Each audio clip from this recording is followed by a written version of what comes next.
아, 지금 이제 10분 정도 시간이 지나서 이제 세미나를 진행하고자 합니다. 이 천재지변의 코로나의 무더위 등등 아주 악재가 겹친 와중에도 이렇게 자리해 주시는 부분에 대해서 상당히 사이 생각합니다. 오늘 세미나는 이제 광주 대단지 인권운동, 예전에는 이제 광주 대단지 사건이라고 불리고 그 이전에는 아주 안 좋은 간동 이런 식으로 불리는 그런 사건을 인권운동으로 바로잡은 역사적인 기념을 하기 위해서 전시를 진행을 했고 여기에 이제 걸맞는 세미나를 진행하게 됐습니다. 오늘 강연해 주실 분은 이제 성남문화의 집 관장님이신 윤종준 박사님하고 그다음에 이제 한교생태학습원 원장님 장훈근 원장님하고 두 분이서 이제 강연을 해 주실 거고 강연을 듣고 난 뒤에 이제 궁금한 점이 있으신 분들은 이제 질문 그다음에 이제 토론을 진행을 하시면 들으시면서 졸지 마시고 속들이 듣고 궁금한 점이 있으시면 물어보시고 또 이제 감소도 나누시고 그렇게 해주시면 감사하겠습니다. 공연하실 원장님 두 분 착석해 주시기 바랍니다.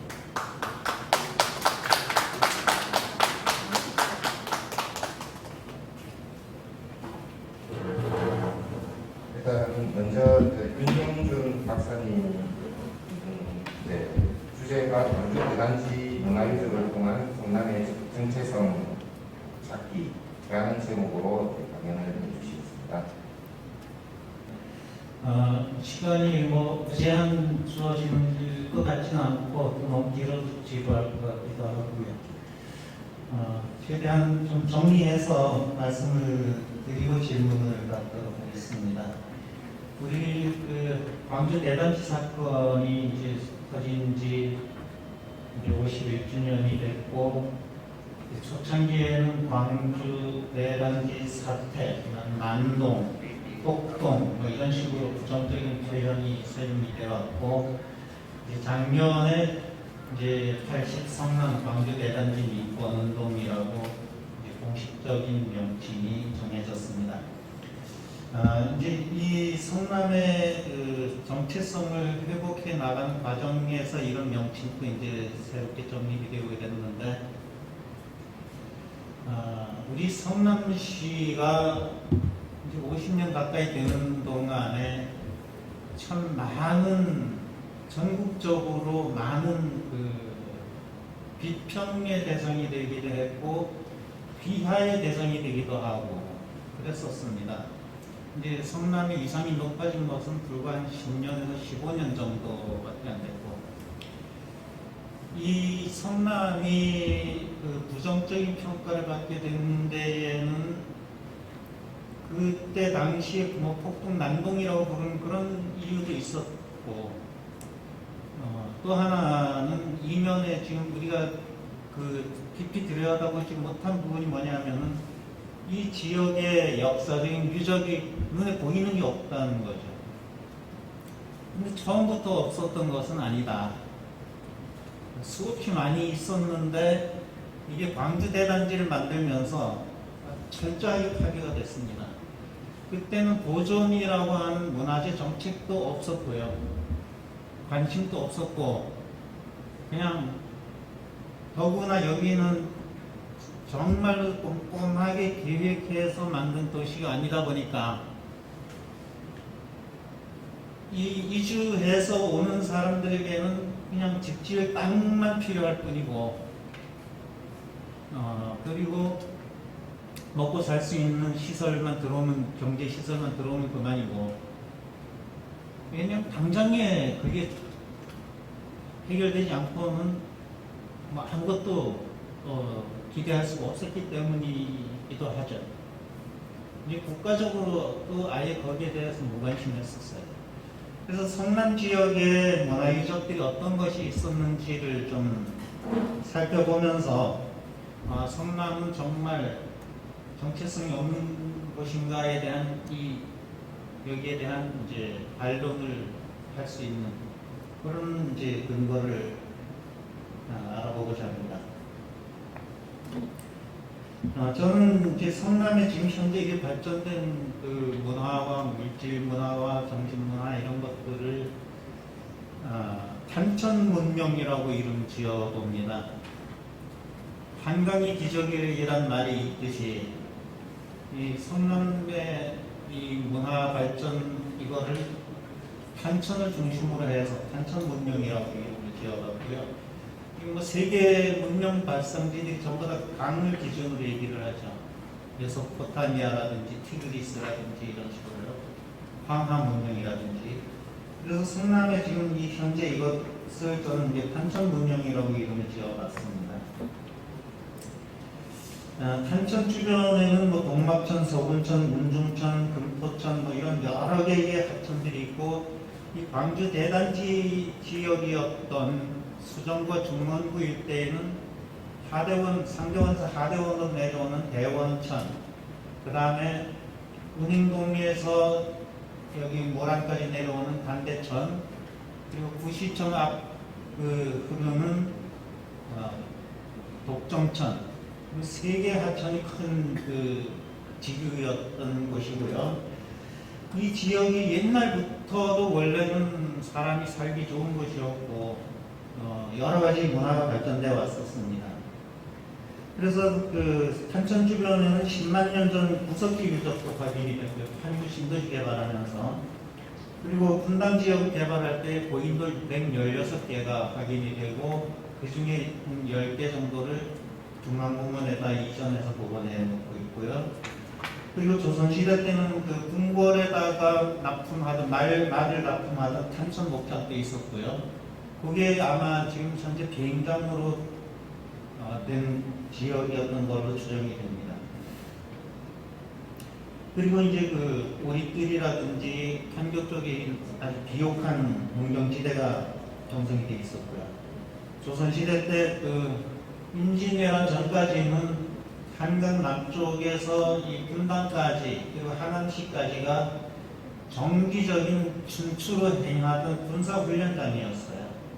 그래서 조선시대 때에는 군사훈련을 위한 그 사냥을 할 수 있도록 짐승이 잘 자라도록 이 풀을 함부로 베지 못하게 했고 요즘 말하면 그린벨트에 준하는 그런 금지구역이었어요.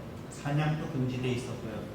그래서 군사훈련을 하면서 활을 쏘아서 이제 그 죽이는 실습을 짐승을 가지고 했던 거죠. 그런 현장이었습니다. 그리고 대궐에서는 거의 뗄나무 통째로 그냥 떼는 게 아니라 수치를 사용을 했기 때문에 대량의 수치 필요했고 그래서 그 수치를 공급하던 곳이었습니다. 이 성남 원도심지 일대가 판교에서도 숯가마가 나왔고요. 광교 대단지 만들면서 아마 다 파괴가 돼서 그 여기서는 확인이 안 된 것일 뿐이죠. 그리고 광주 여기 200째 넘어가는 거에 탄벌이라고 있고요. 거기도 마찬가지로 숯붓던 거의 숯가마거리라고 그래요, 우리나라 말로. 그런 이제 그 유서 깊은 곳이었습니다. 이런 지명으로 파주에 탄현도 있고 화성 동탄도 있고 화성 동탄에서는 아주 온전한 그 숯가마터가 확인이 돼가지고 그 탄요 공원을 만들어 놨어요. 성남은 그런 과정을 절차를 못 밟은 거죠. 탄천에 다리가 있었는데 태종 때에 그 궁궐에서 사용할 말 3마리가 빠져가지고 한 마리가 그냥 축사를 했다고 해요. 지금보다 탄천에 물이 좀 수량이 많았던 것 같습니다. 그래서 그 공사 담당을 했던 노상신이 권당 80대 맞고 파직당한 기록도 있고요. 성남은 이제 그 판교역, 판교원, 낙생행궁 이런 것들이 있어가지고 서울과 지방을 이어주는 핵심 교통로였어요. 조선 망하기 직전까지도 그랬었어요. 그러다 이제 경부철도가 들어오면서 이 교통의 중심지가 수원으로 옮겨갔습니다. 그리고 경기도청도 서대문 밖에 있던 거를 수원으로 옮겨왔고요. 그러면서 이제 경기도의 중심지가 수원으로 옮겨갔는데 교통의 중심지가 다시 성남으로 되돌아온 것은 이제 경부고속도로가 생기면서 거기에 옛날 영남길 노선을 신갈까지는 그대로 거의 비슷하게 옛날 영남길 노선으로 경부고속도로가 건설이 됐습니다. 그게 그 영남대로를 연결하는 그 노선에 이제 그게 양지 쪽으로 뻗어갔었거든요. 그게 이제 영동고속도로가 그걸 다시 또 거의 비슷하게 이렇게 직선화시킨 거죠. 이제 그렇게 됐습니다. 성남 교통의 요지역은 지금은 전국에서 가장 편리한 교통 도시가 바로 성남시입니다. 일산도 그렇진 않아요. 서울도 이미 교통의 중심지에서 벗어나버렸어요. 이제 성남에서 전국 어디를 가든 가장 빠른 속도로 접근할 수가 있는 그런 도시가 됐습니다. 소설가 이병주가 태양에 바래지면 역사가 되고 월광이 물들면 신화가 된다 이런 그 소설에서 표현한 건데요. 어떤 사실이 명백하게 딱 드러나면 역사가 되지만 이게 가려지고 숨겨지고 이렇게 되면 전설이 되고 설화가 되고 신화가 된다. 지금 우리 성남시의 역사가 그런 달빛이 물든 상태예요. 성남시 현대사가 완전히 지금 많이 숨어져 버렸어요. 수천 년 전, 수백 년 전부터 내려오던 역사가 다 그냥 잠겨버렸어요.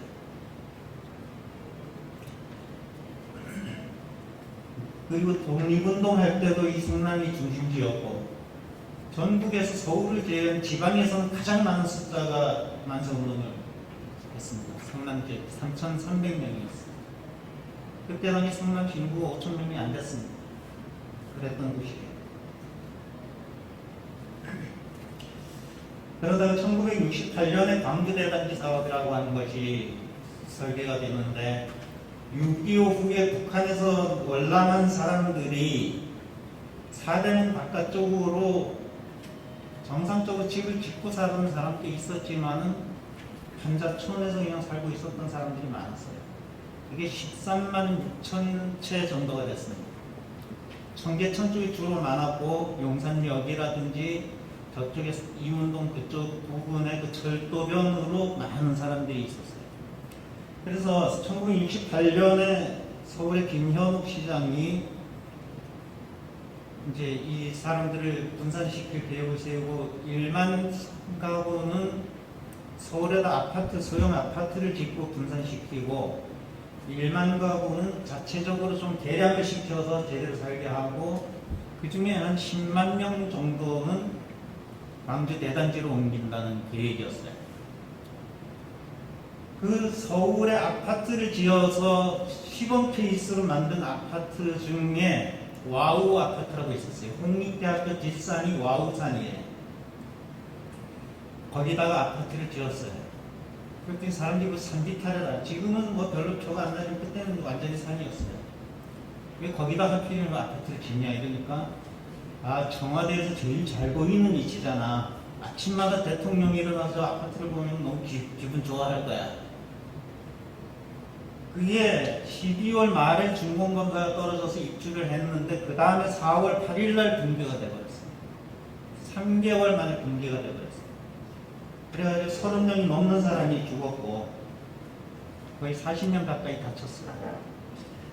그렇게 그냥 줄속으로 그 붕괴된 그런 그게 곧 그 다음 해에 광주 대단지가 터질 것을 예고하고 있었던 겁니다.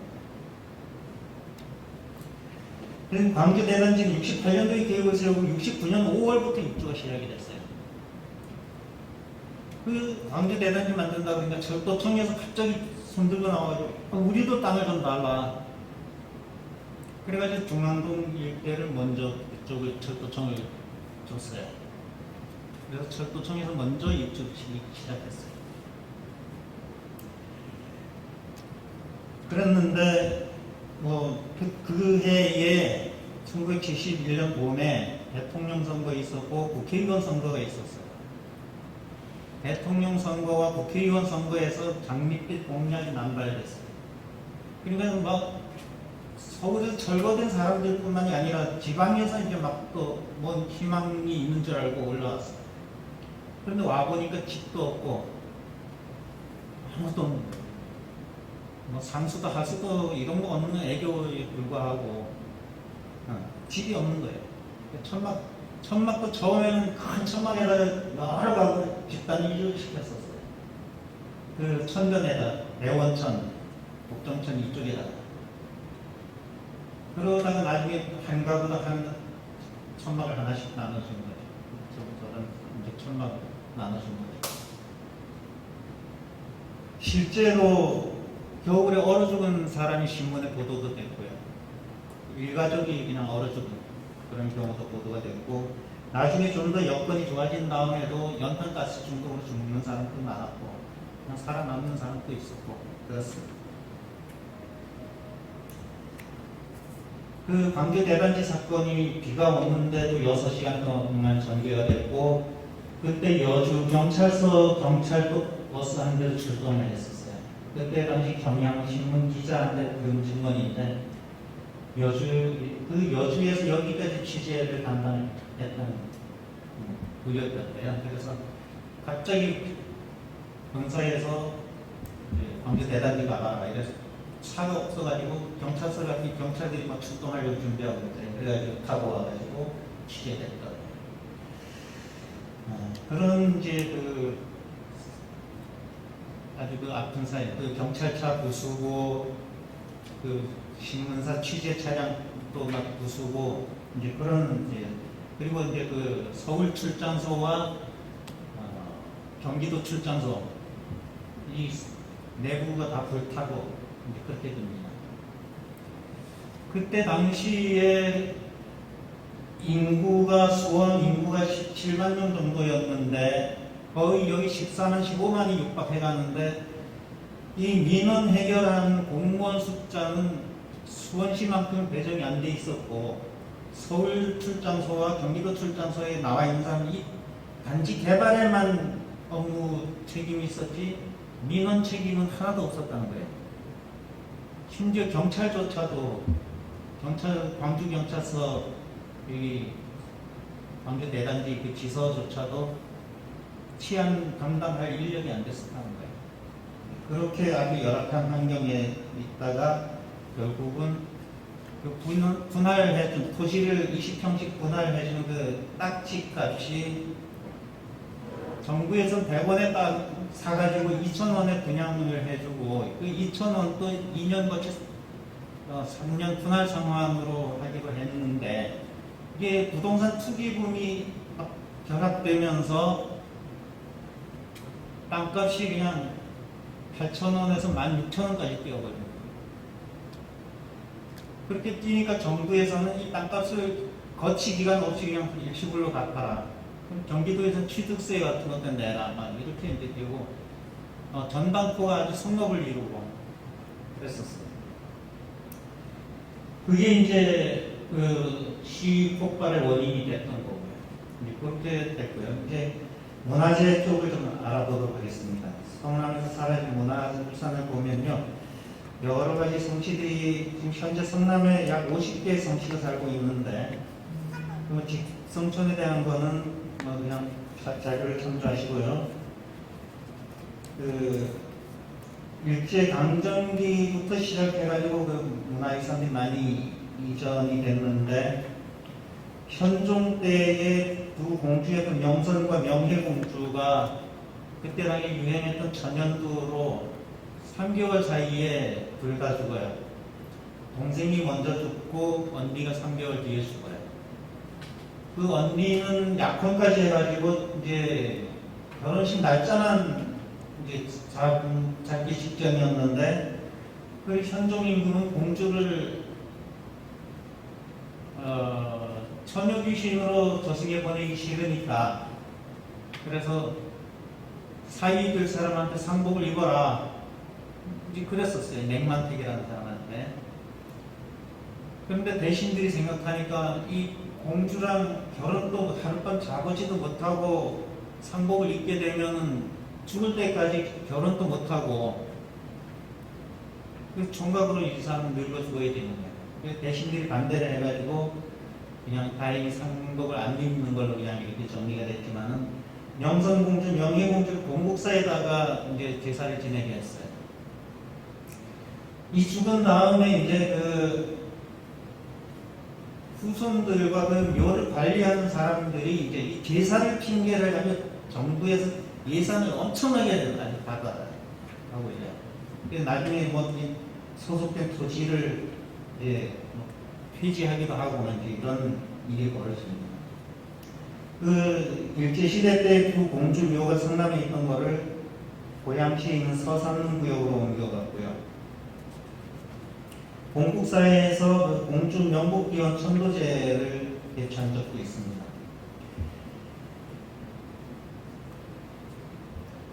이제 본도심에서 사라진 문화재들을 보면요, 이달충이라고 하는 사람의 묘가 있었어요. 이 사람이 탄동신거라고 하는 시를 남겼어요.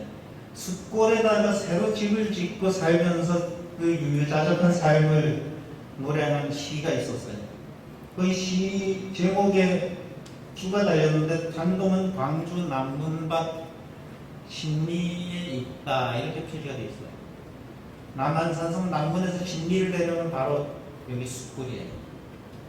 이 사람이 탄동에서 살다가 숫골에서 살다가 여기서 죽어서 여기서 묻혔어요. 근데 이 이달충이라는 그 한 사람이 역사 기록에 별로 크게 알려져 있지 않지만 정말 대단한 인물이었어요. 이성계 아버지하고 친구였습니다. 사냥을 하러 돌아다니다가 쉬면서 술을 한잔 하는데 자네 한잔하게 이러면서 술을 따라주는데 이성계 아버지한테 술을 서서 그냥 주고받고 하던 사람이 이성계가 딱 나타나니까 갑자기 무릎을 딱 꿇고 술잔 따라서 올려줬던 거예요. 그러니까 그 이성계 아버지가 아니 이 사람 왜 그러나 이러면서 막 그러니까 앞으로 크게 될 사람이에요. 그렇게 미리 다 알아봤던 사람이에요. 이 사람이 이 숯불에서 살다가 죽었고 묻혀 있었는데 결국 광주 대단지 때에 저기 오포로 옮겨갔다가 저쪽에 조치원 쪽으로 옮겨갔다가 지금 안동에 묘가 가 있어요. 그런 사례가 있고요. 평원대군이라고 그 세종대왕 아들이 있었어요. 여기 수서에서부터 여기까지는 그 전주시 시들의 무덤이 많이 있어요. 수서에는 광평대군 여기 있고, 죄송합니다. 처리를 안 했네요.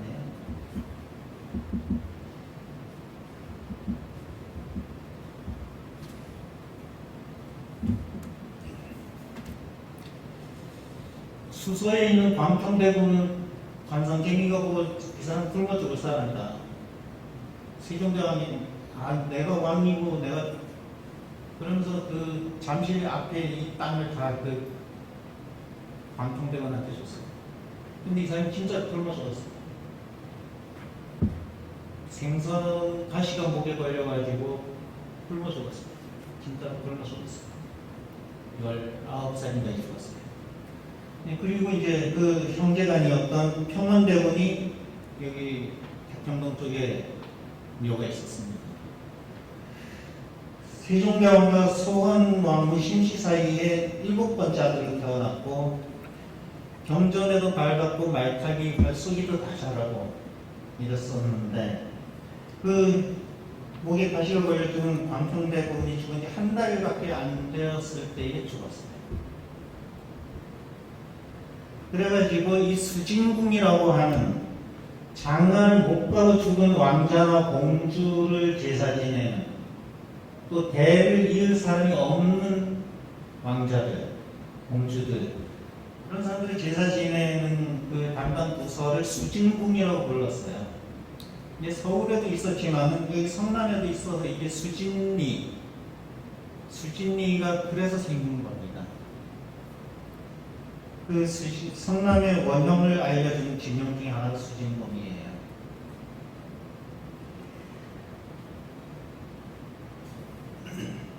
그 뒤로 이제 제한대군이라고 또 이제 죽어서 여기 묻히게 되는데 평원대군이 자식이 없이 죽었기 때문에 제한대군을 이제 그 배를 잇게 해줬어요.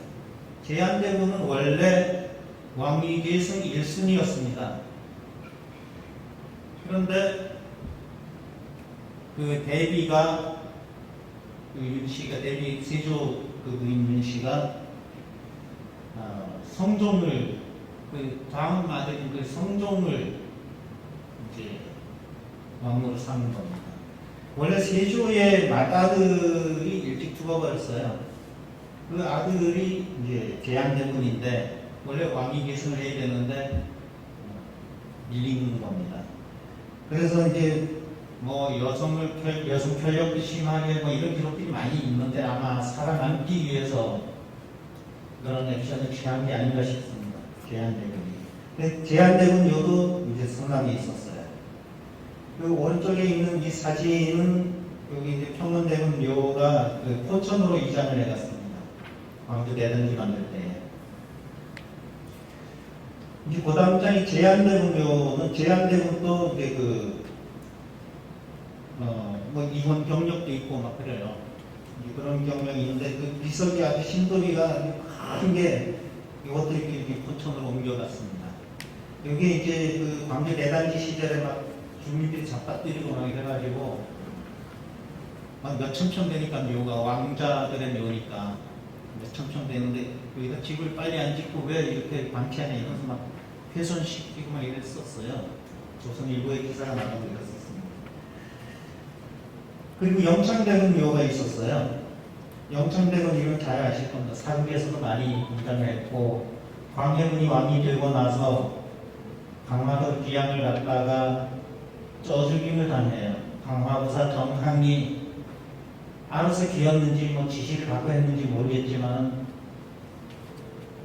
영창대군 방 안에 가둬놓고 밖에서 이제 못질해서 그냥 문을 못 열게 해놓고 아궁이로 불을 계속 떼가지고 결국엔 영창대군이 문에 매달려가지고 막 핥히고 이러다가 손톱이 다 빠지고 그러다 결국은 지쳐가지고 굴러떨어져 뜨거운 방에서 그냥 쪄죽임을 당했다는 거예요. 아주 어린 나이 9살입니다. 이게 이제 선조대왕이 나온 이게 적장자였거든요. 광해군은 서자였는데 임진왜란 때에 왕이 언제 어느 때 죽을지 모르니까 서자라도 빨리 그 세자를 만들어가지고 비상시에 왕권을 계승을 해야 된다는 차원에서 그래서 광해군을 세자로 삼았어요. 근데 선조임금은 도망을 다니고 이랬지만 광해군은 한경보고 여러 군데 다니면서 의병 모으고 이래가지고 꽤 열심히 싸웠어요. 그랬는데 이제 전쟁이 끝나고 이제 영창대군이 태어난 겁니다. 결국은 이제 그 영모죄로 엮어가지고 이제 그 영창대군도 쭉 듣고 여기 있는 이거는 이제 묘지석이라고 묘 속에 묻어둔 이 영창대군에 대한 추모 시와 그 이력과 죽게 된 내력을 적은 거예요. 그래서 원래 그 서울시립 때 뒷산 쪽에 묻혀 있었던 건데 이 성남으로 이제 인조가 쿠데타해서 자기가 왕이 된 다음에 이쪽으로 아주 성대하게 장례를 치러서 여기다 정식으로 묻은 거예요. 근데 이 묘지석이 크기가 높이가 한 1m 가까이 돼요. 크기가 사이즈가 보통 묘지석은 A4 용지 사이즈밖에 안 되는데 이건 그냥 높이 한 1m 정도 돼요. 이거를 묘를 안성을 이장을 해가면서 그냥 이게 있는 줄도 모르고 그냥 다 시신하고 밖에 있는 비석하고 이런 것만 가져간 거예요. 그런데 1973년, 90년도에 93년도에 돼가지고 시승기 20년 된 다음에 가스 배관 공사를 하려고 포크레인으로 땅을 이렇게 파다고 느낌이 이상한 거예요. 그래서 보니까 이게 나온 거예요. 그래서 깨지지 않았던 건데 포크레인을 찍어서 이렇게 깨진 거예요. 고의적으로 찍은 건 아니지만 이게 문화재 파괴에 살아있는 증거물로 의지되어 버렸어요. 근데 그때 당시 성남시에 박물관이 없어가지고 국립중앙박물관에서 가져가 버렸어요. 지금 국립중앙박물관에 있습니다. 그리고 임진왜란 때에 이순신 장군 그 돌아가신 전사한 그 3일 뒤나 4일 뒤에 전사한 남유라고 하는 장군료가 있었어요. 나주 목사였어요. 이분과 그 아들인 남이흥 장군. 남이흥 장군 전묘한테 평안도 안주성에서 돌아가셨어요. 남유 장군료와 남이흥 장군료가 지금 그 구시청 의료원 그 주차장 자리에 있었어요. 그거를 옮겨갔습니다. 옮겨간 게 아니라 쫓겨간 거죠. 그 아버지가 전사하던 해에 그 남이흥 장군이 23살이었는데 불공부를 하다가 이제는 불공부 안 한다. 반드시 원수를 갖고 죽겠다 하고는 이제 말타교 활쏘기를 중심으로 이제 수련을 했다 그래요.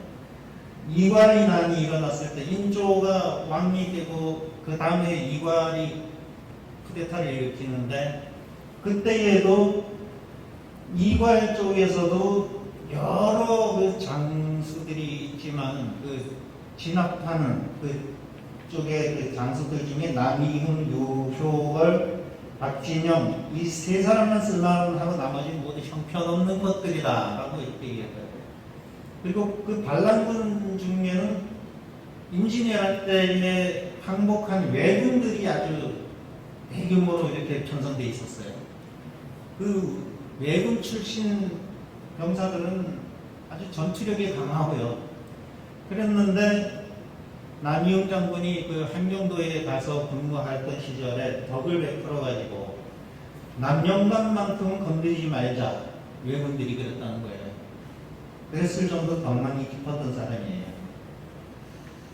그런데 이 남이흥 장군이 정묘한 때에 평안도 안주성을 지키고 있다가 한낙당하니까 무기라도 적한테 뺏기지 않으려고 화약고에 불을 질러가지고 거기에 투신자결해서 죽었습니다. 그때 같이 죽은 장군이 그 하대원 아픈일 뒤에도 이상한 장군이라고 묘가 그분 묘는 다행히 거의 광주 대단지 구역에 안 들어갔기 때문에 그렇게 남아있는 겁니다. 그때 당시에 그 의령 남시 묘역을 옮겨갈 때 8톤 트럭 12대 분량의 문화재가 충남 당진으로 옮겨갔어요.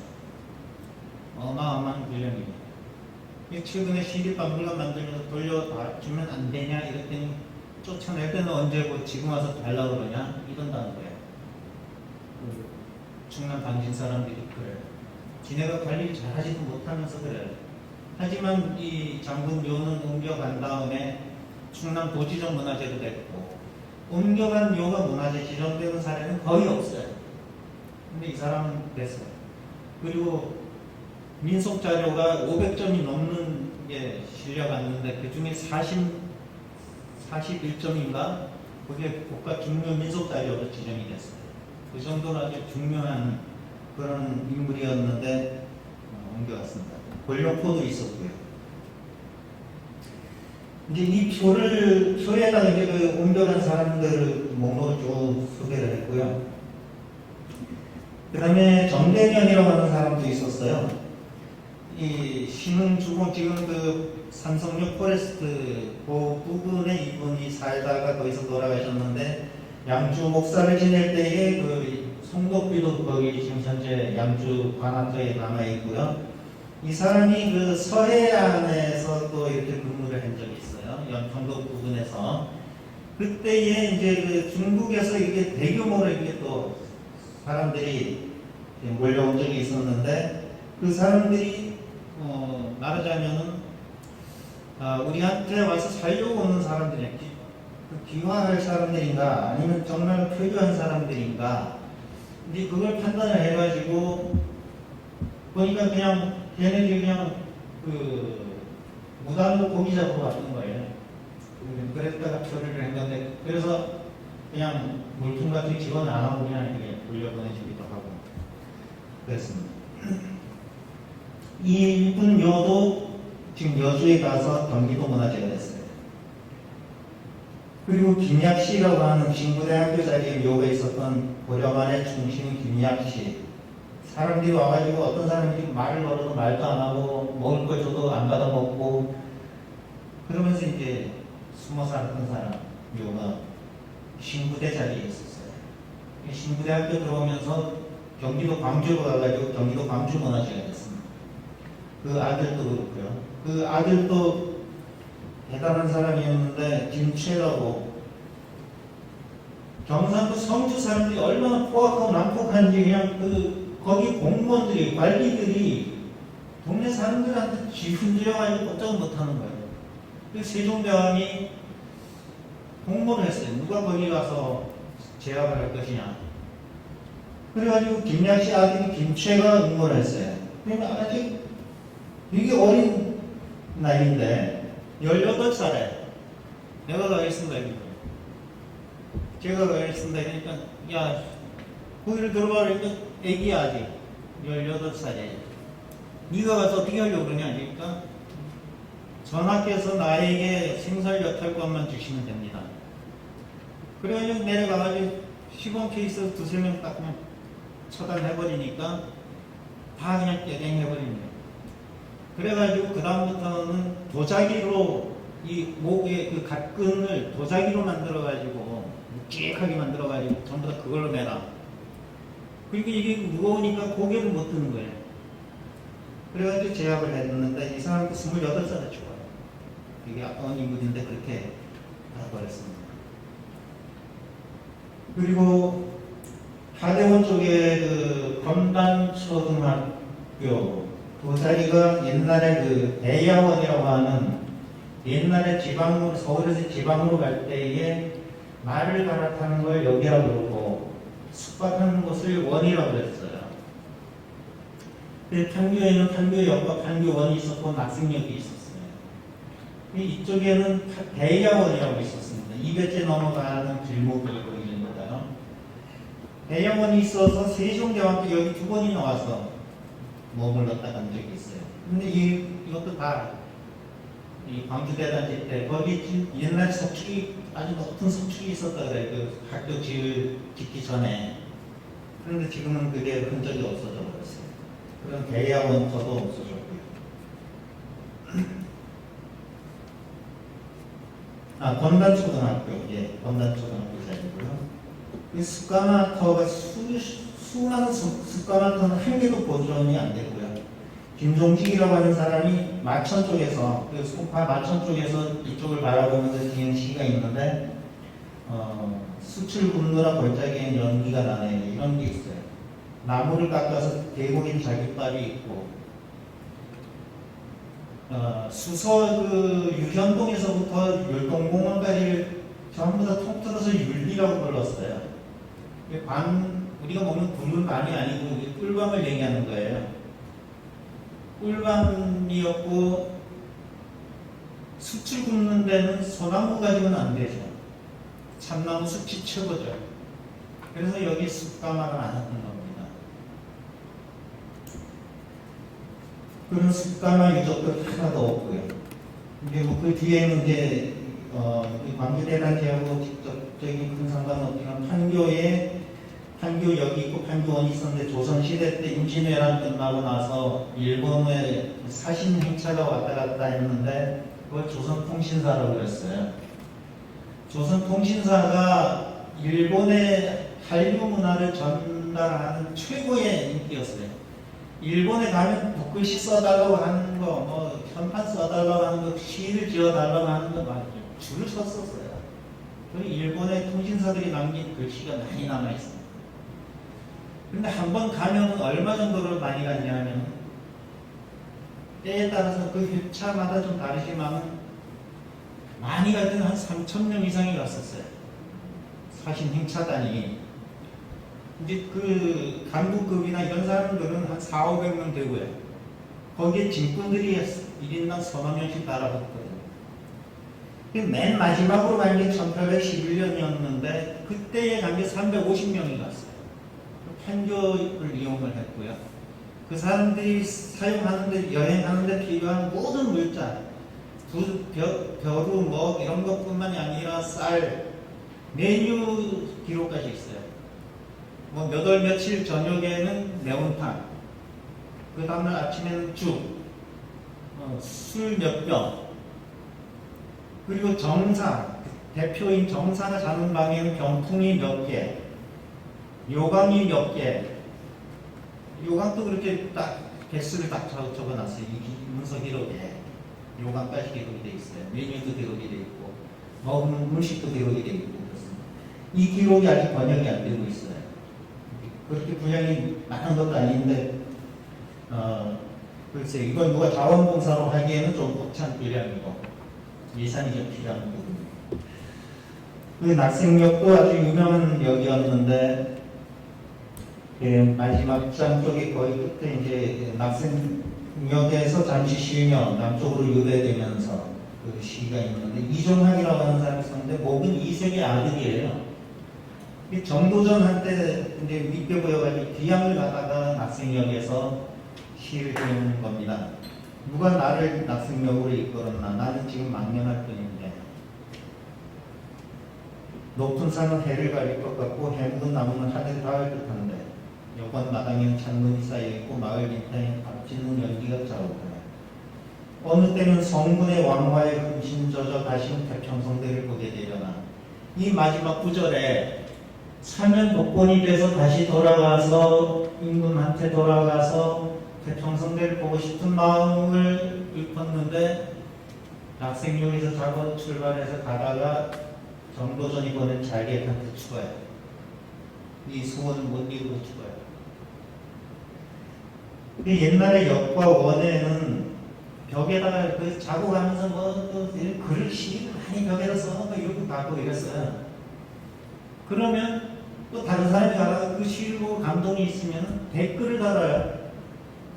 그 어떤 사람은 야, 내가 몇 년 전에 낙생역에다 댓글을 달아놨는데 10년이 지났는데 가니까 또 아직도 있어. 이렇게 또 자랑하는 사람도 있어. 자기 글이 좋은 거라고 해서 은근히 자랑하는 거죠. 그 옛날에는 그런 댓글 문화가 있었어요.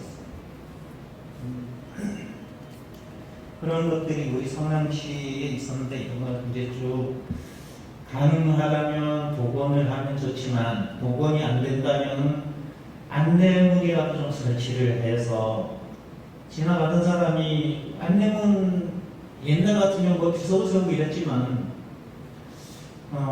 그렇게까지 안 해도 되거든요. 지금 과학이 발달됐으니까 안내문은 A4 용지 사이즈만 하면 돼요. 그리고 여기다가 더 자세한 내용은 QR코드 하나 박아놓으면 됩니다.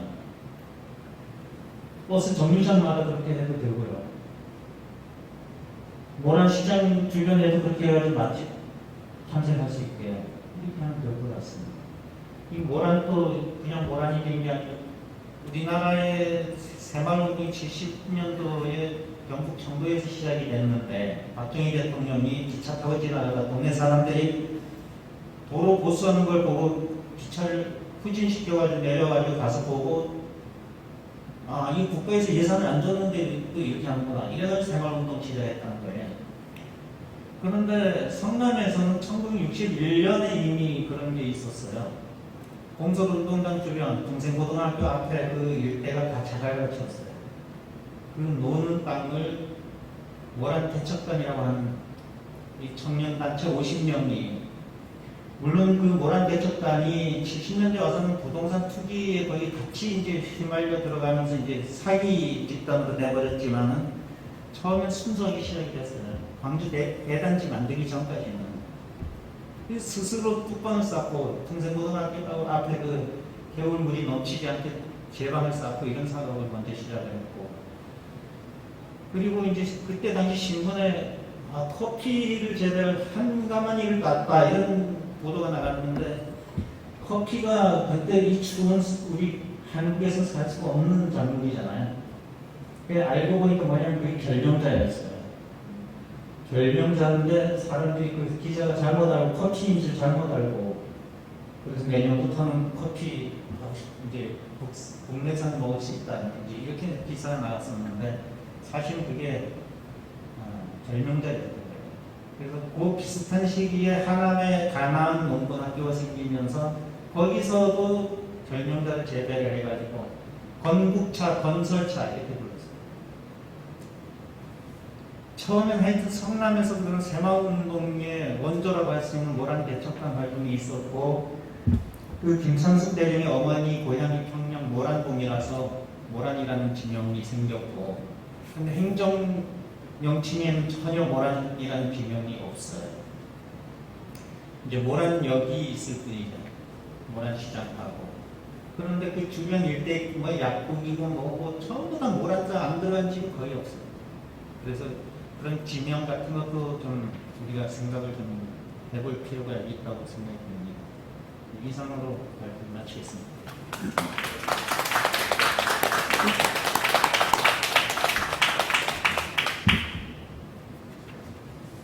네, 유익한 성남 역사에 대해서 설명해 주신 김준일 박사님 감사합니다.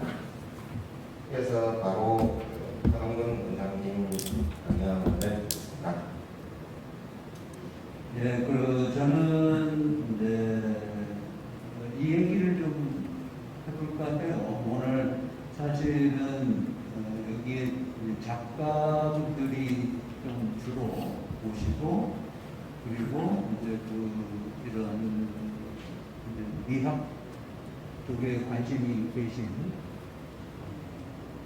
일반 시민들이 오시는 걸로 그렇게 해서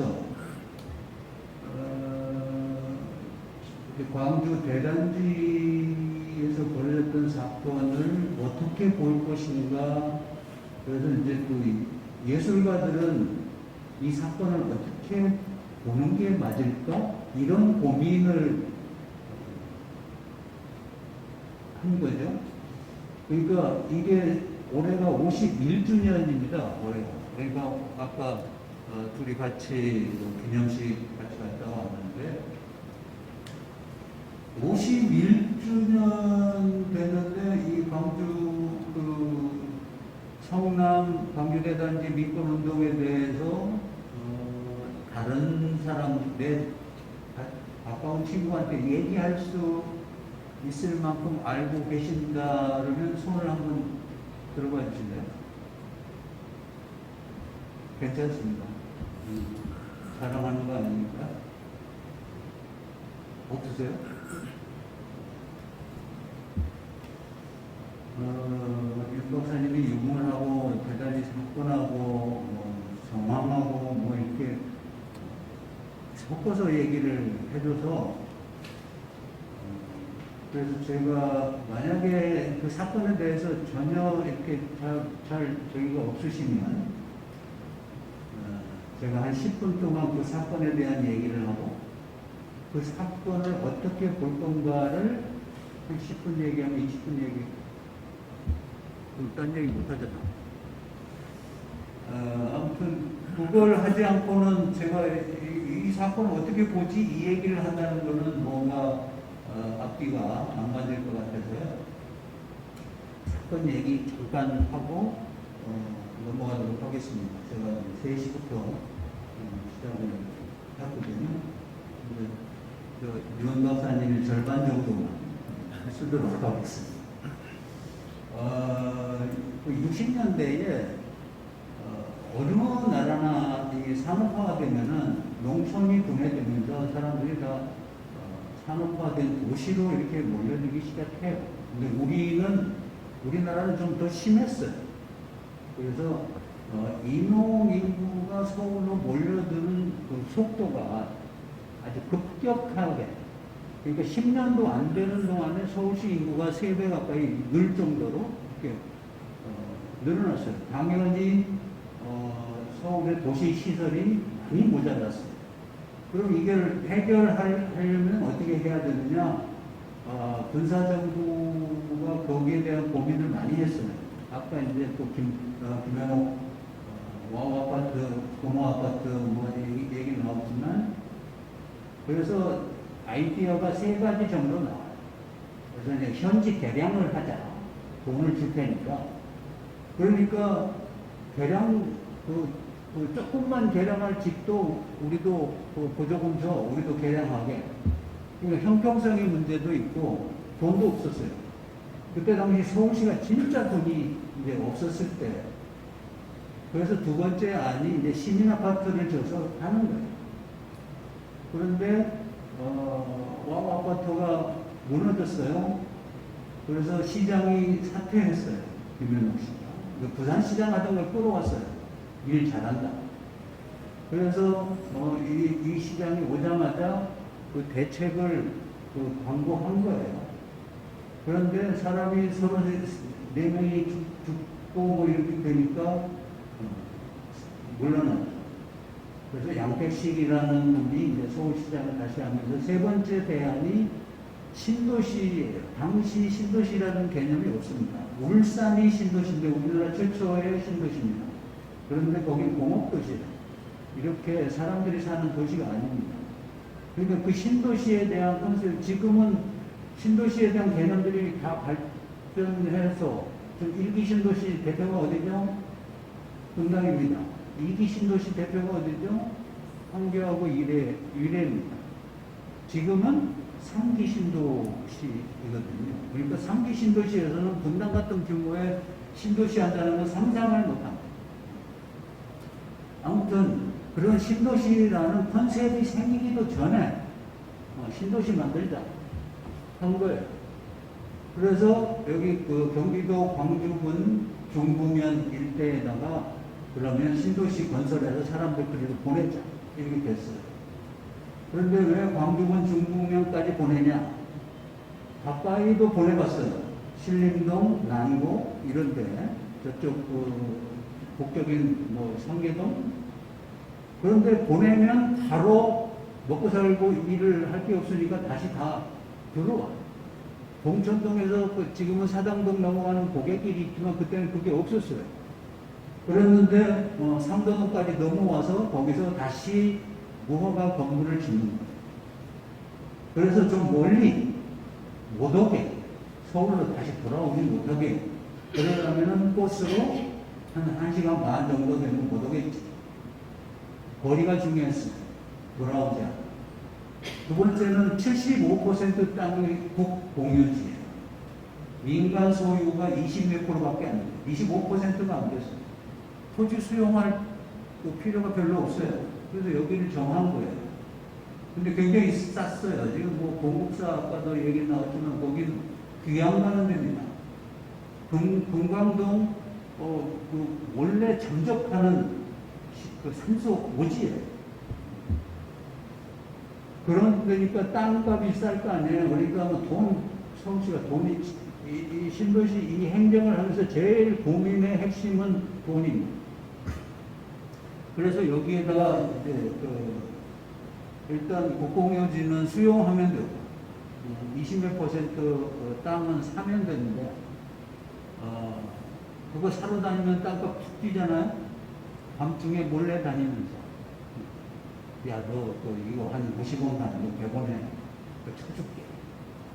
뭐 이런 식으로 땅을 수용했어요. 300만 원. 그렇게 해서 일을 보냅니다. 근데 문제가 생겼어요. 돈이 없으니까 택지를 개발하고 집을 진 다음에 사람들을 보냈으면은 그야말로 이제 신도시가 완성되는 거예요. 그런데 돈이 없으니까 사람을 먼저 보내자. 왜? 사람들이 웅성웅성 되면 뭐가 변화가 생겨요? 땅값이 뛰인다. 땅값이 뛰면 그때 땅을 팔자. 그러면 차익이 생기잖아요. 그걸 가지고 도시 기반 수도 놓고 하수도 놓고 학교 짓고 도로 깔고 뭐 이렇게 성남이 이제 구릉지잖아요. 구릉지니까 이걸 많이 까야 돼요. 능선 부분. 그런데 깔 돈이 없었어요. 그런데 그거는 소나무도 있고 참나무도 있고 하는데 거기 택지니까 들어가 있어. 이럴 수는 없잖아요. 그래서 정태수 씨가 그때 반급 공사를 엄청나게 했을 때 그 사람 난 사람이에요. 그 사람이 성남 택지 개발을 합니다. 근데 나무만 베요. 잔디만 까내. 그리고 새끼줄을 쳐요. 그래서 그게 택지가 됩니다. 그때는 함부가 아니라 초선건설이었어요. 나중에 문제 생겨가지고 국회에 불려가요. 그 사람은 국회하고 굉장히 인연 깊은 사람이에요. 아무튼 그렇게 해서 사람들을 보낸 거예요. 그러면 집을 어떻게 해요? 천막 하나 큰 거에 그 장롱으로 파티션을 하고 그 6가구가 살기도 했어요. 김동연 씨가 이번에 경기도지사가 됐는데 그때 천막집에서 살던 사람이에요. 그래서 네 가구가 한 천막에 살던 지금 반대초등학교 앞에 그리로 와서 이제 했던 분인데 아무튼 그렇게 됐어요. 그런데 상수도 안 나와요. 하수도는 없어요. 먹고 살 게 없어요. 먹고 살 게. 아무튼 그 환경이 그러니까 뭐 그 전성천 목사라고 성남 제일교회 목사이자 자유당 정부에서는 공보실장을 했던 예일대 2호 박사입니다. 한국인. 엄청난 사람이에요. 그 사람이 회고록을 썼는데 그 회고록을 보면 일주일에 20명 굶어 죽은 사람 장례를 쳐준 수도 있다. 이 회고록이 나오네. 사람들이 죽어서 장례 치를 수가 없으니까 이 전성천 목사가 있는 그 교회 앞에 가만히 이렇게 거적대기로 이렇게 뒤집어 씌워놓고 그냥 가는 거예요.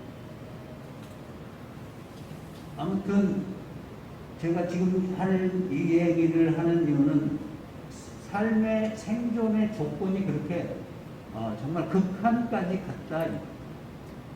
얼마나 배고팠으면 산모가 아이를 녹을 입고 삶아 먹었다. 이랬어요. 그래서 저는 그 말도 안 되는 얘기를 사람들이 다 수긍을 하는 게 그게 더 큰 거 아니냐? 그때 당시에 사건 때문에 그 빵에 갔다 온 사람이 있었어요. 그 사람한테 내가 그 얘기를 했어요. 그랬더니 호흡숨을 치면서 야 나랑 따라와봐. 그래서 그 집을 데려다 줬어요. 그 신흥동 꼭대기에 팔각정이라고 있었는데 혹시 오래 사신 분들은 기억하실 거예요. 팔각정 밑에 바로예요. 이 집에서 그랬어. 무슨 사람들이 그렇게 수긍하는 게 그게 문제 아니냐 이런 얘기가 어떻게 나오냐. 미안하다고 사과했습니다. 그런 형편이에요.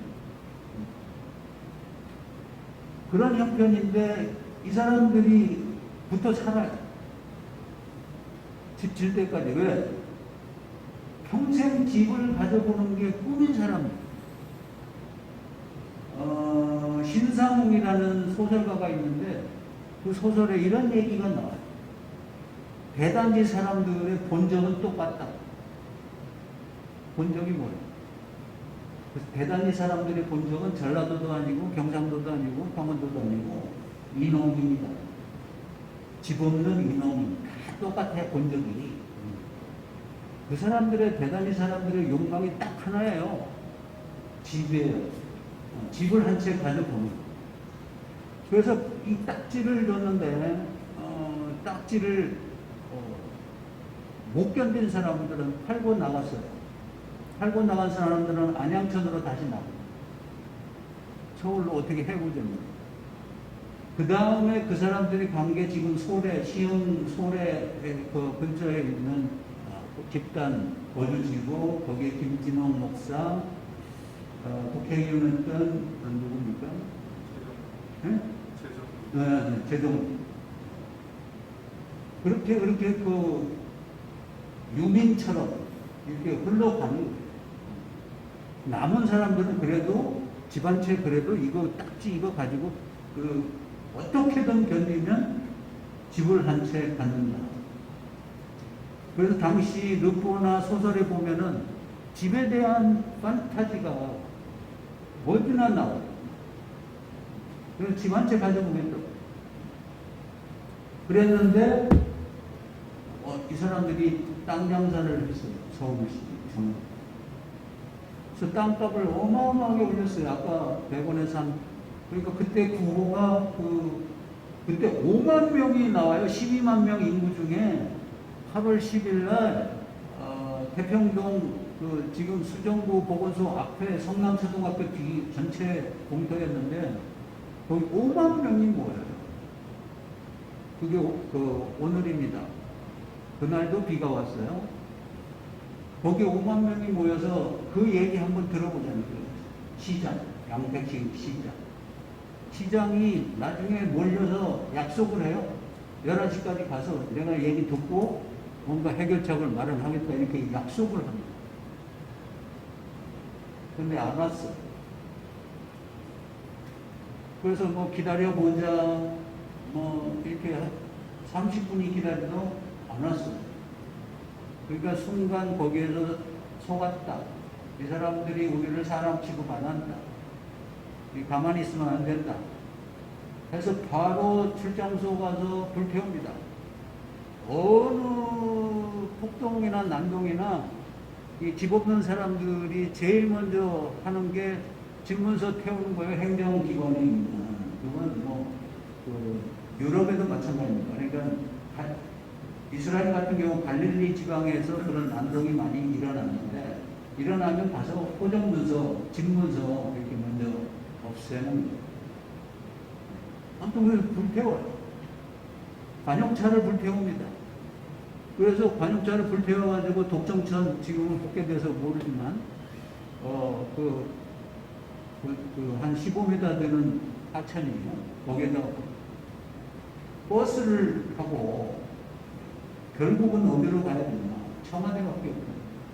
청와대로 갑니다. 5만 명.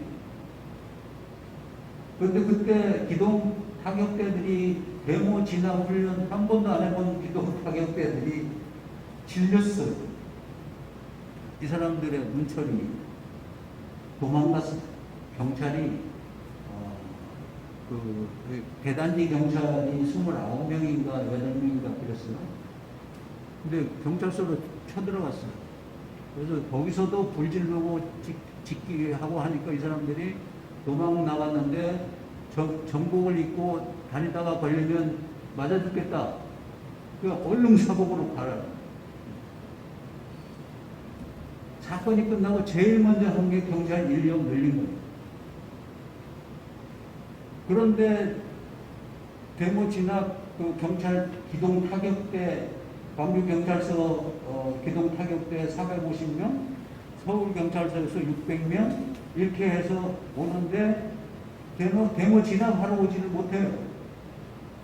복정동 사거리 조금 그 가천대 쪽으로 오다 거기다가 지치고 안 들어와요. 그 사람들이 출동한 게 6시간 만에 출동합니다. 4시간 만에 출동합니다. 사건이 일어나고. 진압할 생각도 전혀 없고, 이 사람들의 최종 목표는 청와대, 이 사람들이 청와대 가는 것만 막자. 이게 최종 목표였어요. 그래서, 이제 당시 전성천 목사의 막내 동생이 청와대에 근무를 했는데, 이 전성천 목사를 찾은 거예요. 그때 뭐 핸드폰이고 뭐고 없잖아요. 그러니까 그 동생을 보니까 공무원이네. 그냥 형한테 가서 다 들어줄 테니까 이제 멈춰라. 그 요구 조건을 다 들어주는 걸로 하면서 사건이 멈춰요. 그런데 그 사건이 제가 그러니까 아주 극단적으로 단순화해서 사건을 얘기한 거예요. 10분 생각했는데 14분 되네. 말하는 기술이 역시 아직 굉장히 떨어지네요. 아무튼 사건을 그렇게 보고, 이 사건이 벌어졌는데, 이 사건은 어떡하지? 그래서 20주년 됐어요. 그냥 보내서는 안 되겠다 해가지고 20주년 때 모였어요. 유명한 성공회대 김종충 교수도 부르고, 박태순 소설가 당시에 늦고 광주 대단지 4박 5일 썼던 그 소설가도 부르고 이렇게 해서 얘기를 했어요. 야, 이걸 이름을 뭐라고 짓는 좀. 그럼 이름을 뭐라고 줘야 되냐 하면은 바로 뭐가 들어가는 거죠? 그 주체 세력이 누구였냐? 근데 토지 불화가격 대책위원회 전성천 위원장이 고문이고 박기나 장로가 위원장이 거기에 거기가 주체냐? 그 사람들은 피했어요. 막상 데모가 일어나니까. 그 사람 주체로 보기 힘들잖아요. 그럼 누구를 주체로 봐야 되냐? 결국에는 몽둥이 들고 관음자 부시고 경찰서 부신 사람들이 주체예요. 그럼 그 사람들은 그 주체의 성격을 어떻게 봐야 되지? 그 사람들의 목표가 뭐였어? 그 전술 목표를 이렇게 따지잖아요. 이게 사회학에서 바라보는 사건의 성격 규명입니다. 그런데 할 수가 없어요. 성격 규명을. 그래서 이건 항쟁이야? 항고야? 투쟁이야? 운동이야? 뭐 이런 얘기가 나왔어요. 근데 규정할 수가 방법이 없어. 그래서 30주년 때 또 했어. 그래서 다른 사람들 불러서 또 했는데 그렇게 접근을 해가지고는 이게 규명을 할 방법이 없는 거예요. 30년을 했어요. 30년 해도 해답이 안 나왔어요. 네. 왜 그랬을까? 아무리 사회학에 뛰어난 사람들도 굉장히 많은 사회학 교수들이 붙었어요. 안 됐어요. 박종철 씨라고 광주 민주화운동 사업에서 총책임을 짓고 활동하고 계신 박사님이 계시는데 그분도 와가지고 어떻게 하지 못했어요. 광주 민주화 운동인데 그 사람들은 광주 민주화 운동이라고 생각하지 않습니다. 절대 반대입니다. 광주 민주화 항쟁이라고 지금도 그렇게 하고 그 이름을 복원하기 위해서 지금도 노력을 하고 있는 사람들인데 그 사람들한테 이렇게 했는데 못하는 거예요. 왜 그랬을까? 제가 반성하고 깨달은 게 하나 있습니다. 이거는 언어 담론 학술 체계로 접근을 하면은 아까 이제 들어오는 입구에 기획 의도를 써놨는데 학술적이고 예술적으로 이 사건을 해석해 보자 뭐 이런 취지의 글이 써 있었는데 두 번째는 되는데 첫 번째는 안 된다는 거예요. 학술적으로는.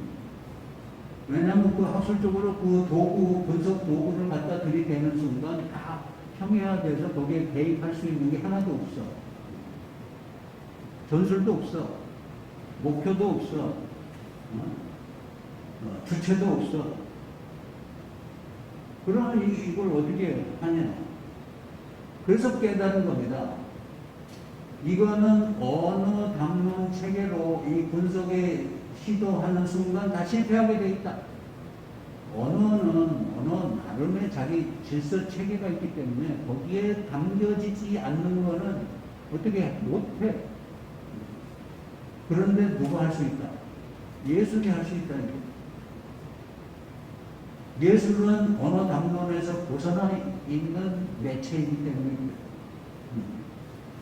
오히려 언어 체계로 비평을 언어 체계로 하잖아요. 비평받을 욕 엄청나게 먹습니다. 예술가 진짜 성질 좀 있는 예술가한테 걸리면 그 비평은 날라가요. 바로 쌍욕이 막 나옵니다. 언어로는 예술을 이렇게 핸들링 할 수 있는 조건이 그렇게 많지 않습니다. 보세요. 국가라는 게 뭐 같아요? 그런데 국가가 시민을, 국민을, 집 없는 서민을 집을 가질 수 있도록 최대한 지원을 하고 국민의 안전을 보장을 하고 이렇게 생각하는 것이 보편적이고 판타지가 약간 섞인 관념이에요. 근데 그 국가가 뭘 했어요? 여기서 땅 장사를 했습니다. 누구한테? 빈민들한테. 이 사람들이 소득이 얼마였냐면 당시 서울 시민의 평균 월 소득이 47,870원이었습니다. 그런데 광주 대단지에 사는 사람들 77%가 10,000원이 안 됐어요. 월 평균 소득이. 45%는 5,000원이 안 됐어요. 서울 시민 평균이 47,000원이 넘어갔습니다. 극한적인 그 극빈 가난 이런 사람들을 상대로 집장사를 하고 땅 장사를 했어요. 처음입니다. 이 사람들이 그래도 믿었어요. 그래도 국가가 그렇게까지 개판치지는 않을 거라고 생각했어요. 그런데 끝까지 배신을 하고 결국은 그 세금 고지서를 내면서 세금을 아까 얘기했던 8,000원에서 16,000원까지 쳐서 세금을 한 달 안에 집을 한 달 안에 짓고 취득세도 한 달 안에 내고 고지서가 날라간 거예요. 그래서 사람들이 흥분해서 5만 명이 모였는데 시장이 안 온 거예요. 그때 알았어요. 우리가 알고 있는 국가? 이게 아니네. 그래서 국가를 괴물로 얘기한 철학자가 있습니다. 영국의 토마스 홉스. 리바이어던이 괴물이잖아요. 그런데 또 홉스는 그렇게 생각한 거예요. 동네 나갔는데 조폭들이 다 휘어잡고 자릿세 내야 되고 뭐 이러는데 괴물이 나타나서 조폭 정도는 잡아주겠지.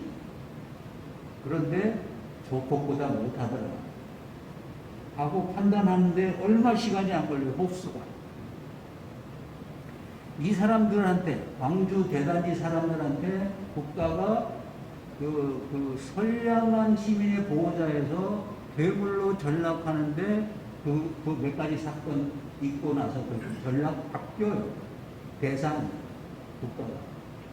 근데 니체가 얘기를 합니다. 괴물을 상대를 하면 나도 괴물이 돼요. 정확한 절창이라고 저는 생각해요. 난 니체라는 사람을 생각보다는 좋아합니다. 그 사람은 음악을 좋아해서 나도 음악을 좋아해서 니체를 좋아합니다. 니체는 작곡가입니다. 여러분 잘 모르실 거예요. 아무튼 예술가예요. 니체는. 그래서 디오니소시스를 좋아해요. 이성을 그렇게 믿지 않아요. 니체. 아무튼 니체 얘기할 시간이 없습니다. 아무튼 그래서 이 사람들도 괴물로 변해. 대단히 사람. 그래서 눈빛을 보고 도망가요. 누가? 진압해야 되는 사람. 소방서에서요, 거기 신고가 들어갔어요. 출장소 불타고 있는데 와서 좀 꺼야 되는 것 아니냐? 소방차가 2대가 갑니다. 그런데 2대를 운전하고 있던 사람들이 이 시대가 어디 니네가 건방지게 하고 쌍욕을 한번 딱 하니까 그 눈빛 보고 질려요. 이건 사람의 눈빛이 아니에요. 박기정이라는 그 동아일보 기자였던 사람도 똑같은 얘기를 해요. 이건 보통 시위대가 아니에요. 눈이 뒤집혔어요. 얘기거리가 안 되는 겁니다. 말로 설명할 수가 없는 거예요. 그래서 그 눈빛 보고 기절초풍을 해서 도망가요. 그래서 저는 광주 대단지의 정서, 오늘 제목을 제가 이현식 대표가 제목을 뭐라고 할래요? 뭐라고 하면 좋겠냐? 뭐 하고 싶은 대로 그런 대로 하시라고 그래가지고 제가 하고 싶은 대로 광주 대단지 사건의 정념이라고 하자. 그 정념은 뭐냐면 분노를 넘어서는 분노. 극한의, 그러니까 분노 그 자체인 거예요. 눈빛 하나에 그 소방차, 이게 뭐 장갑차 비슷하잖아요. 그 유리창으로 다 이게 안전장치 다 돼 있잖아요. 그런데 눈빛 하나에 도망가요. 경찰이 도망가요. 접근을 못해요. 그럼 그 사람들을 그렇게 움직이게 했던 그 사람들을 괴물로 만든, 그러니까 봉준호 감독이 그 괴물을 한강에다 띄우잖아요. 근데 그 가상이니까 현실하고 비슷하게 하려고 그냥 그 현실인 것처럼 하려고 여러 가지 장치를 해요. 그래서 현실인 것처럼 이렇게 쫙 나타나게 하려고, 그게 할리우드 스타일. 근데 봉준호는 오히려 거꾸로 해요. 이건 가상이야. 그래서 한강에 사람들 많이 보는데 대낮에 아무 장치 없이 괴물을 띄워. 무슨 얘기냐면 그게 괴물이 아니라 그 괴물이 나타났다고 하니까 정부가 그 노란 소독약을 갖다 뿌려대고 공포 정치를 해대고 사람들 겁주고, 이게 괴물이다. 봉준호 얘기는 국가가 괴물이다. 얘가 지금 가상의 괴물이 아니라 실제 움직이고 있다 괴물이, 이 얘기를 하고 싶었던 거 아닐까. 그런 겁니다. 그러니까 그 광주 대단지 사람들의 정념이라는 거는 말로는 설명하면 안 되는 정념이에요. 그러니까 언어의 틀에다가 집어넣으려고 하면은 안 되는 정념이다. 그러니까 예술들이 10년 전에 예술 대단지 사건이라고 우리나라에 있는 작가, 예술가 100명이 모여가지고 저쪽 미금역에 하수종말 처리장 했다가 쓰지 못하고 남겨놓은 건물이 있어요. 폐허가 됐습니다. 폐허가 되다 보니까 인기가 끼고 나름대로 그로테스크 하면서도 오래된 무슨 고가구 같은 느낌도 있고 괜찮습니다.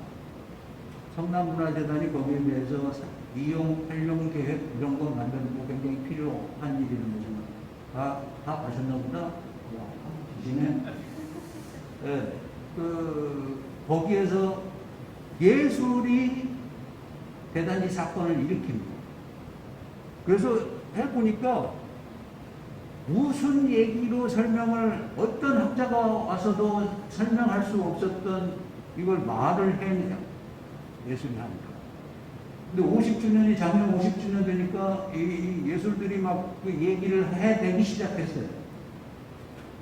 그런데 예술들이 막 얘기를 해내다 보니까 이 난센스들이 막 생기기 시작해요. 그러니까 아까 윤 박사 얘기했지만 모란이라는 게 김창숙의 어머님이 살고 계신 곳이 평양의 모란봉이어서 모란에 자기 어머니 생각해서. 그런데 갑자기 음악극이 하나 생겼는데 모란이 꼽히는 시장이에요. 이때 모란은 뭐예요? 꽃이름이 되는 거예요. 지명이 아니라. 그래서 모란이 꼽히는 시장? 그래서 뛰어들어서 야 이건 아니다. 바꾸자 이렇게 했는데 이미 다 돈도 다 썼고 연습도 다 해놨대. 바꿀래 바꿀 방법이 없대. 그래서 그냥 봤어요. 이건 난센스. 이런 거는 좀 없애자. 이런 거는.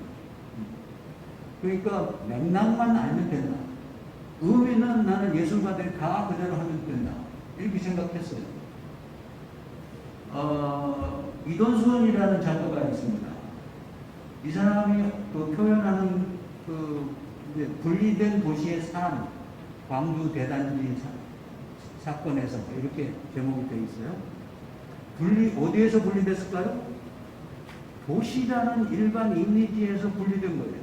광주 대단지. 일반 도시로서는 상상할 수 없는 일이 벌어지는 곳이 광주 대단지였어. 그래서 이 사람이 실정회화라고 못으로 이렇게 하나하나 박아서 그 이미지를 그리고 이렇게 하는 회화예요. 그런데 못에 대가리가 나와 있는 게 아니라 그 뾰족한 부분이 다 나오게 해가지고 그게 그 버스 탈취해가지고 이렇게 청와대로 가는 이런 장면들을 묘사를 했어요. 그 소재가 주는 느낌이 엄청나잖아요. 이게 어떤 그런 그 괴물적인 심리 상태, 이걸 표현하는데 이런 소재 같은 게 세상에 어디 있을까? 깜짝 놀랐습니다. 그래서 이 작가가 쓴 거를 좀 봤더니, 뻘거벗은 생명과 절대 권력 사이를 고민했다, 이렇게 했어요. 그 뻘거벗은 생명이 괴물인 겁니다. 교양의 입장에서 보면, 모랄의 입장에서 보면, 그건 괴물인 거예요. 다 가리고, 옷 입고, 나름대로 교양 떨고, 정장 빼고, 이렇게 해야 되는 건데, 이건 완전히 뻘거벗은 채로 내보냈다, 이거. 이 작가의 생각입니다. 이런 방식이 광주 대단지를 예술로서 쳐다볼 수 있는 방식이다 라고 저는 생각을 했어요. 진작에 이렇게 했으면은 30년 개길 필요가 없었다. 그런데 잘못 돌았다. 이게 서구에서 학문을 받아들이다 보니까 아주 자동방으로 무슨 사건 성격을 어떻게 하자 그러면 주체부터 생각하고 전술적인 목표, 이런 거, 성격, 주체의 성격, 이런 거 아예 처음부터 방법이 잘못됐다. 이때 주체는 의식적 주체가 아니라 무의식적 주체였다.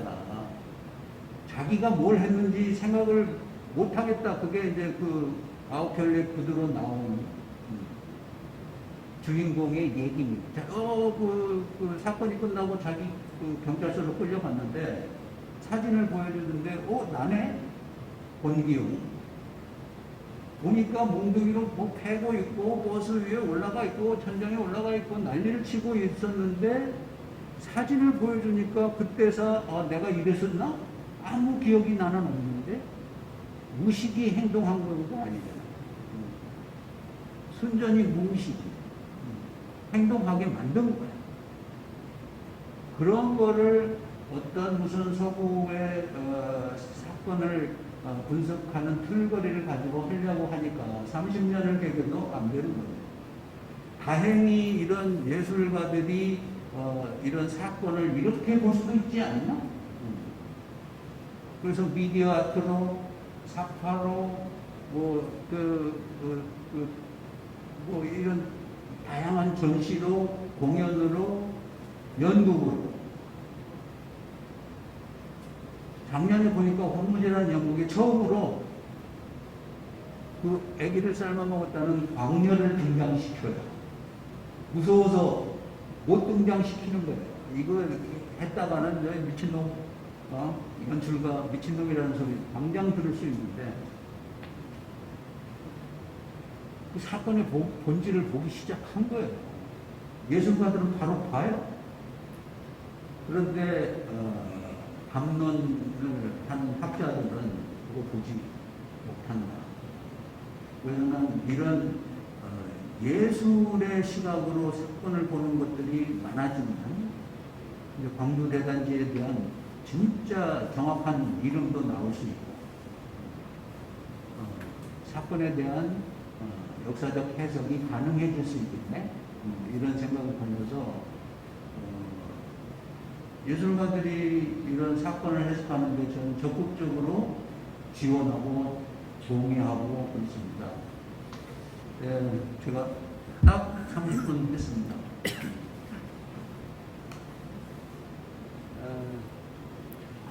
질문하시면 이제 질문하려고 일부러 숨가쁘게 했습니다.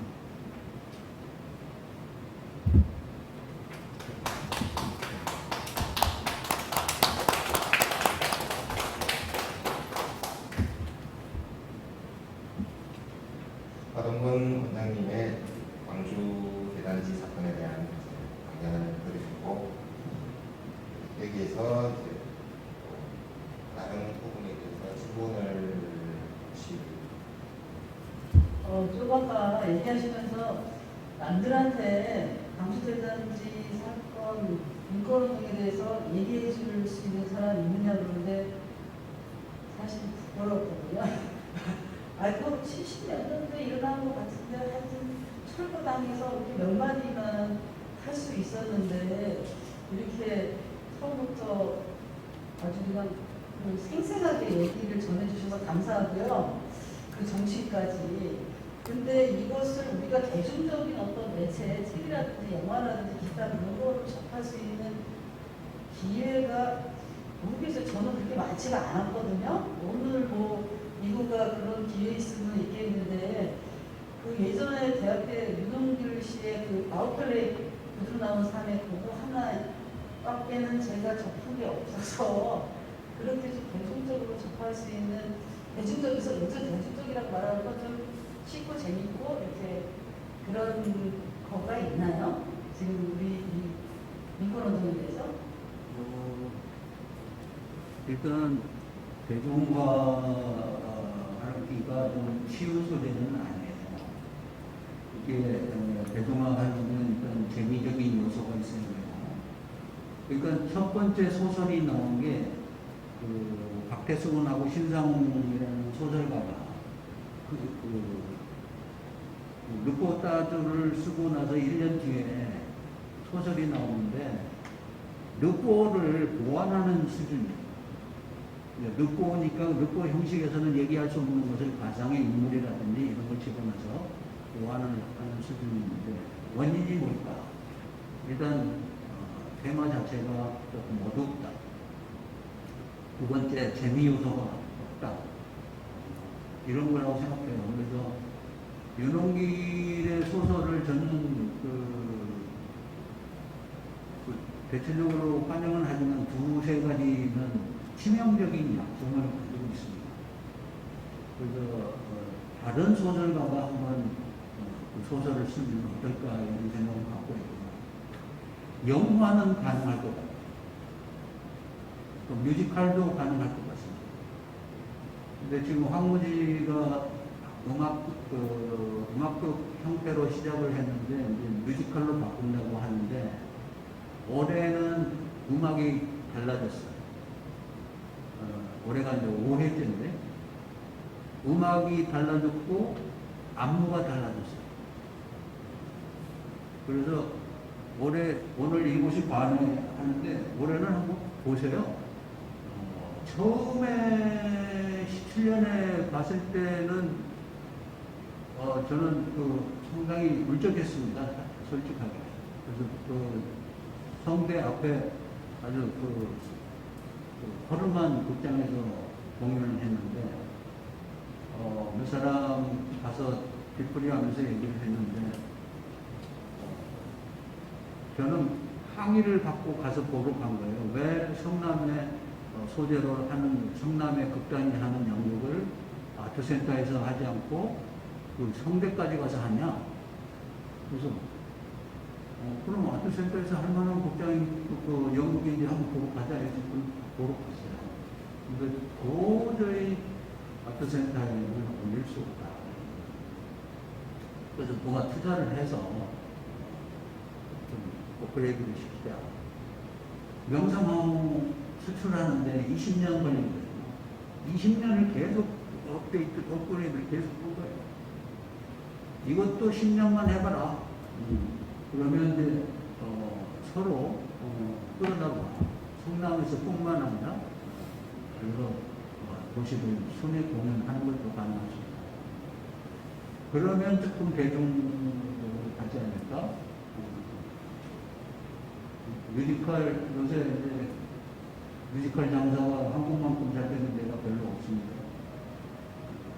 뮤지컬은 해도 괜찮겠다 싶기는 한데 소설을 가지고는 좀 매체 자체가 영향력이 좀 떨어지니까 저는 그 영화면 그러니까 나는 봉준호나 박찬호나 뭐 이런 사람들이 요걸 몰라서 그렇지 알면은 나는 그 봉준호 괴물을 왜 한강에다 띄우냐 이놈들아 그때 남한산성에 띄우면 딱 그 어울리는 거였는데 한강 괴물보다는 남한산성 괴물이 기가 막히게 임팩트가 있다 뭐 이렇게 생각을 했었거든요. 그런데 그런 그 지금 한국 그 젊은 감독들은요 거의 같아요. 같이 훈련을 했습니다. 홍대 앞에서 80년. 그렇기 때문에 박찬욱이 하든 봉준호가 하든 뭐 누가 하든 거의 비슷해요. 영화 문법에 거의 비슷해요. 그래서 그 젊은 감독 중에 한 사람만 이 얘기에 대해서 확 빠지면 뭔가 그 큰 일을 저지를 것 같은데 제가 네트워크가 안 됩니다. 그래서 웹툰도 있잖아요. 지금 웹툰. 예, 그래서 이제 그 웹 소설로 한번 해보자 하는 시도를 했었는데 돈이 한 4억 든다고 한 8회 정도 이렇게 하는데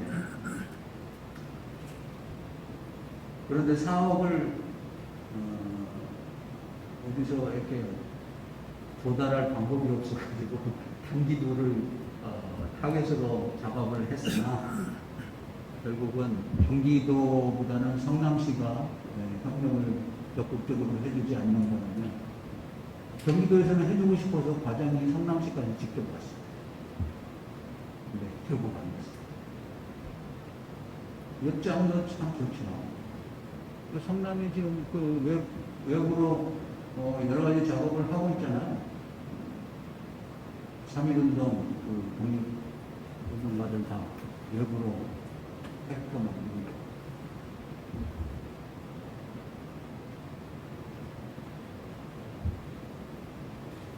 네, 안녕하세요. 저는 이번 전시에 참여하고 있는 나동호라고.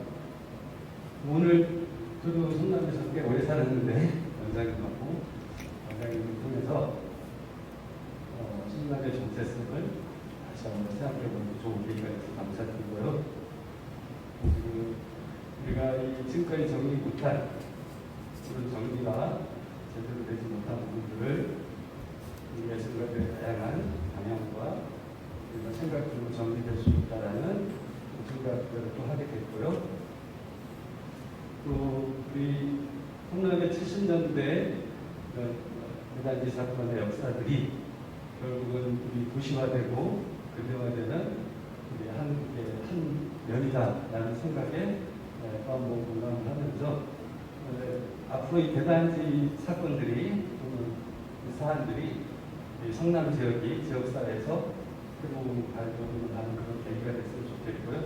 지금 이미 인구가 100만 거대 도시가 되고, 경제적으로도 그렇고, 문화적으로도 그렇고, 물론 이제 지금 본도심하고 어떻게 갈 것이냐라는 커다란 숙제가 있지만, 저는 성남의 역사가 앞으로 밝을 것이다 라는 희망을 갖고 이곳에서 계속 작업을 하고 있고요. 부분을 통해서 새로 정체성을 정립하는 그런 계기가 돼서 감사의 말씀을 드립니다. 광주 대단지 만들면서 서울의 철거민들을 이주시키는데 지금까지 우리가 알고 있었던 일반적인 거는 20평씩 아티를 나눠줬다였는데요. 그 이면에 또 2단계 아픔이 있었어요. 뭐냐면은 서울의 무허가 주택에 세대로 살던 사람도 같이 이주가 되어 왔는데 이 사람들한테는 아티를 주지를 않았습니다. 그래서 이 사람들이 다시 그러니까 서울에 무허가 주택에 살던 사람들이 이 성남 광주 대단지에 와가지고 지은 판잣집과 천막은 허가난 판잣집이고 거기에 세대로 살던 사람들이 여기 와가지고 다시 무허가 판잣집을 짓고 살게 된 거예요. 이게 5,100채가 넘었어요. 그래가지고 이 사람들을 다시 이주시킨 게 은행동하고 금광 이동 쪽이에요. 그런데 거기에는 20평씩 준비한 애가 8평, 도로 포함해서 10평, 실평수는 8평씩만 준 거예요. 여기에다가 이 사람들이 삿갓집이라고 하는 뾰족하게 그냥 나무로 이렇게 해가지고 뾰족하게 지어서 삿갓집이라고 그러는데 안산 선사유적지 원시인들도 그렇지는 않았어요. 그 원시인들은 뭐 물론 대가족으로 생활해서 그렇지만 그래도 평소에 최하 20평 이상 뭐 넓은 그 주택, 그 원시시대 주택들이 집들이 큰 건 뭐 50평도 되고 이렇잖아요. 이 사람들 8평에 그 일가족이 뭐 보통 5명 이상은 됐잖아요. 그 당시에. 이 사람들이 거기 포기해서 자고 그 이주한 인구가 24,000명 정도가 됐는데 그 생활에 지금 그렇다 치고 변소와 재래식 변소가 6개밖에 없었어요. 그걸 24,000명이 사용한 거예요. 그리고 장마철만 되면 그게 변소가 넘쳐서 아래집을 덮치고 건물이. 근데 그 와중에서도 희망의 쌀을 키운 사람들이 있었어요. 이제 그 71년도부터 해가지고 야학 활동을 했던 제1실업학교라고 있었어요. 이제 그 야학이 지금은 이제 그냥 조금 상황이 나아져가지고 지금 옮겨가지고 수진역 쪽에서 창세학교라고 이렇게 이제 야학 활동, 그 문해 활동을 하고 있습니다만 70년대 초에 몇천 명의 학생들이 거기를 거쳐가고 그게 시부지여서 그 천막학교를 시에서 강제 철거를 시도를 하고 그 학생들이 회사 갔다가 학교 철거된다는 소식을 듣고 몰려와가지고 막 애국가를 부르면서 좀 애원을 하고 그랬던 역사가 있어요. 그 야학을 통해서 지금 시의원 된 사람도 있고요. 그 야학 공부를 통해서 그런 사례가 있습니다. 그래서 여기 정부에서는 참 기만적인 그 정책을 폈지만 어쨌든 여기 물려온 주민들은 잘 살아보려고 하는 의지, 희망 이걸 갖고 있었던 거예요. 이문열의 변경이라고 하는